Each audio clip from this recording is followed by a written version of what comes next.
but it takes days យានអវកាស NASA ចំនួន2នៅភពព្រះអង្គារមួយនៅលើផ្ទៃដីនិងមួយទៀតនៅក្នុងគន្លងបានកត់ត្រាការវាយប្រហារអាចផ្កាយដ៏ធំបំផុតនិងរណ្ដៅដ៏មានឥទ្ធិពលមួយ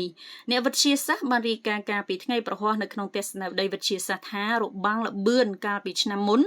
បានបញ្ជូនរលករញ្ជួយដីរាប់ពាន់ម៉ាយឆ្លងកាត់ភពព្រះអង្គារជាលើកដំបូងគេមិនធ្លាប់រកឃើញនៅជិតផ្ទៃមួយនៃភពផ្សេងមួយទៀតហើយវាបានធ្លាក់ចូលទៅក្នុងរណ្ដៅភ្នំភ្លើងជិត150ម៉ែត្រក្រោយពេលវាឆ្លងកាត់ការវាយប្រហារដ៏ធំលើសពី2ដងបានធ្វើឲ្យផ្ទាំងទឹកកកទំហំប៉ុនផ្ទាំងថ្ម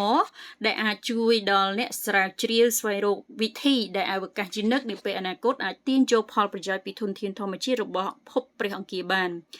យាន Insight Leader បានវាស់ស្ទង់ការរញ្ជួយដីខណៈដែលឧបករណ៍ Mass Recognition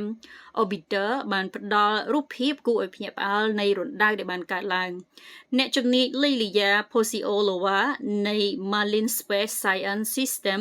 នៅទីក្រុង San Diego បាននិយាយថាការថតរូបភាពពីរណ្ដៅនេះវាមានទំហំធំរួចទៅហើយប៉ុន្តែការផ្គូផ្គងវាទៅនឹងរលករញ្ជួយដីគឺជាអ្វីដែលយើងនឹកស្មានមិនដល់នឹងជាសំណាងរបស់ពួកយើង and the craters ejected observed up until now.